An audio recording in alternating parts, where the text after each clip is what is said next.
তারপরে chief secretary নিজে গিয়েছিলেন। তারপরেও আমরা পুলিশ থেকে চলছে, কিচেন অ্যাডমিনিস্ট্রেশন থেকে চলছে।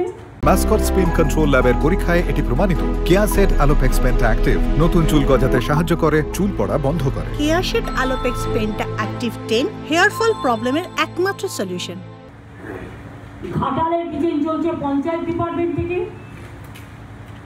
এছাড়াও আমি আমার দলের পক্ষ থেকেও ড্রাই ফ্রুটের প্যাকেট সব পরিবারকে পাঠানোর ব্যবস্থা করেছি। রাস্তা ছাড়াও যেটা আমি বাড়ির কথা বলছিলাম,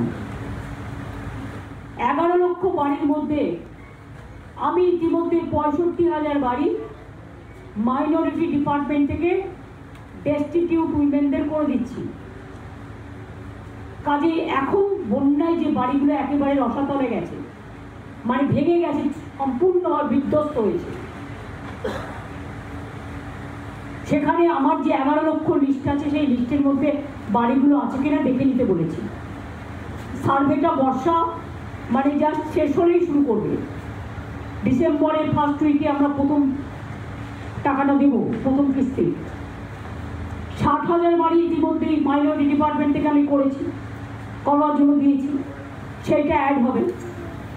প্লাস আরও কত বাড়ি একদম এখনো 50 লক্ষ মাটির বাড়ি বাংলায় আছে। 50 লক্ষ আমরা করতে পেরেছি 13 বছরে। সংখ্যাটা তো কম নয়, গ্রামের সংখ্যাই বেশি, মনে রাখবেন, শহরের সংখ্যা কম। আমাদের কিন্তু এখনো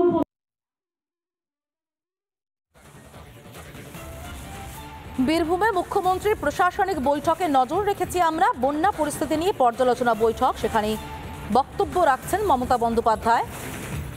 উদয়নারায়ণপুর ঘাটাল জলমগ্ন, মমতা বন্দ্যোপাধ্যায়ের বক্তব্য, না জানিয়ে ডিভিসি জল ছাড়া এই পরিস্থিতি। কলকাতা এবং কয়েকটা মিউনিসিপ্যালিটি ছেড়ে দিলে সবটাই কিন্তু গ্রাম। অনেক গ্রামের মানুষ আর পাকা বাড়ি করে নিয়েছেন নিজেরাও। গভর্নমেন্ট থেকেও আমরা 50 লাখ করে দিয়েছি এবং এবার 11 লাখ হাতে নিয়েছি।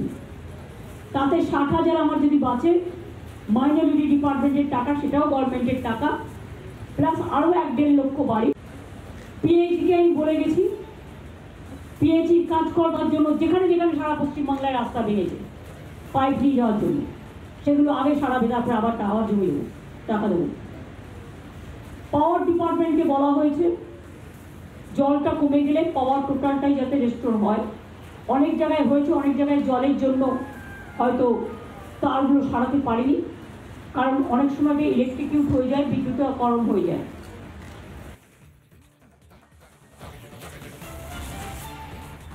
মমতা বন্দ্যোপাধ্যায় বলছিলেন পাওয়ার ডিপার্টমেন্টকে বলা হয়েছে জল কমে গেলে যাতে আবার পাওয়ার রিস্টোরটা করা যায়, অর্থাৎ আবার বিদ্যুৎ সংযোগ যে সমস্ত জায়গা বিচ্ছিন্ন সেখানে বিদ্যুৎ দেওয়া যায়।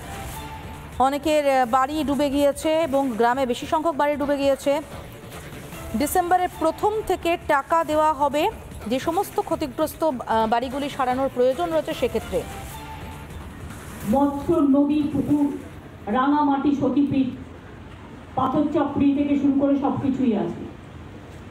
সুতরাং সতীপীঠ স্থানগুলোতে জল থাকলে ডিএম দেখবেন, কারণ ওগুলো আমরা করে দিচ্ছি সব ভালো করে।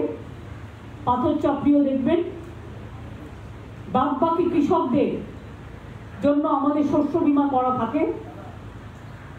আগে চাষিদের টাকা দিতে হতো, এখন চাষিদের টাকা দিতে হয় না। বিনা পয়সায় চাষিরা বিপদে পড়লে আমরা সেই টাকাটা দিই। অর্থাৎ যে ক্ষয়ক্ষতিগ্রস্ত হয় তার মূল্যায়নটা করে যেই জল সরে যাবে, কৃষি দপ্তর আমার সাথে এসছে, ওঙ্কার মিনা আছেন, তাকে ইনস্ট্রাকশন দেওয়া হয়েছে যে কৃষকরা যাতে সঠিকভাবে তার বন্যা ত্রাণের হিসেব অনুযায়ী এবং শস্য বীমার হিসেব অনুযায়ী তারা যাতে টাকাটা পায়। শস্য এছাড়াও ধান কেনার কাজটা যেন বন্ধ না হয়। 100 দিনের কাজ, যেটা আমরা আগেও 30-40 দিন হতো, তো আমরা 50 দিনের কর্মশ্রী চালু করেছি। সেই কর্মশ্রীর কাজটা যেন চালু থাকে। মিড ডে মিলগুলো যেন ঠিক থাকে, আইসিডিএস সেন্টারগুলো যদি জলে ভেসে থাকে সেগুলো ডিএম দায়িত্ব নিয়ে দেবে, বিডিওরাও সার্ভাইস ভিজিট করছিল না। এই মাটিতে আমার জন্ম, আমি জানি বীরভূমটা খুব ভালো। সুতরাং এখন অনেক নদী হয়েছে, অনেক রাস্তা হয়েছে, অনেক ব্রিজ হয়েছে, বিশ্ববাংলা ইউনিভার্সিটি হয়েছে, শান্তিনিকেতন আগেই ছিল, সতীপীঠের অনেকগুলো মন্দির আছে। সুতরাং বাদবাকি বন্যার যে কাজ,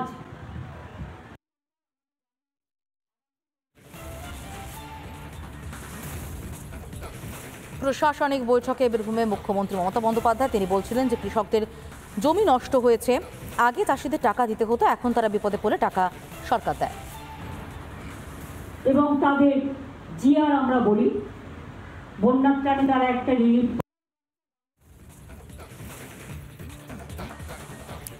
বীরভূমে খুব ভালো কাজ হয়েছে, ব্রিজ হয়েছে, রাস্তা হয়েছে, কর্মশ্রী চালু হয়েছে, এটা যেদিন বলছেন মমতা বন্দ্যোপাধ্যায় ঠিক সেদিনই সকালবেলা অনুব্রত মণ্ডল বীরভূমে ফিরেছেন। কিন্তু বক্তব্যের শুরুতেই মমতা বন্দ্যোপাধ্যায় বলছিলেন সেই ডিভিসির কথা, ডিভিসির জল ছড়াতেই বন্যা বলে তিনি বারবার উল্লেখ করেছেন, বারবার বলছেন। কিন্তু একটা ভয়ঙ্কর তথ্য তুলে ধরেছেন রাজ্য বিজেপির সাধারণ সম্পাদক জগন্নাথ চট্টোপাধ্যায়। তিনি বলছেন না, আদতে আরজিকর থেকে চোখ ঘোরাবার জন্য বেশ কিছু নিজস্ব বাঁধ তার থেকে জল ছাড়া হয়েছে এবং ভয়ঙ্কর রকমভাবে পরিস্থিতিটাকে তৈরি করা হয়েছে যাতে আরজিকর থেকে নজর ঘোরানো যায়। কি বলছেন জগন্নাথ চট্টোপাধ্যায়, শুনুন। ডিভিসির জলে বীরভূমে প্লাবন এলো কি করে? ডিভিসির জলে পূর্ব মেদিনীপুরে প্লাবন এলো কি করে? ডিভিসির জলে পশ্চিম মেদিনীপুরে যে অংশে বন্যার কথা বলা হচ্ছে সেখানে জল বাড়লো কি করে? তার কারণ হচ্ছে রাজ্য সরকার নিজেদের দায় যেটা চেপে যাচ্ছে।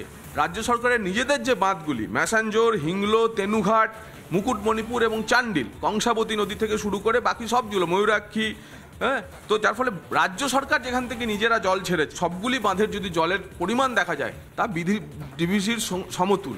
তার ফলে আমাদের সম্পূর্ণ অভিযোগ যে ডিভিসি না, এই রাজ্যে 10টি জেলায় মুখ্যমন্ত্রী চিঠিতে যা উল্লেখ আছে এই যে বন্যা পরিস্থিতি হয়েছে তার সম্পূর্ণ দায় রাজ্য সরকারের, এবং রাজ্য সরকারের অধীনস্থ যে বাঁধগুলি রয়েছে সেই বাঁধগুলিতে প্রপার ম্যানেজমেন্ট না হওয়ার ফলেই এই পরিস্থিতি তৈরি হয়েছে। রাজ্য সরকার নিজের যে দোষ বা নিজের বাঁধ ম্যানেজমেন্টের বা ড্যাম ম্যানেজমেন্টের বা রিজার্ভার ম্যানেজমেন্টের কথা একেবারে গোপন করে পুরোটা ডিভিসির ঘাড়ে চালিয়ে দিতে চাইছে।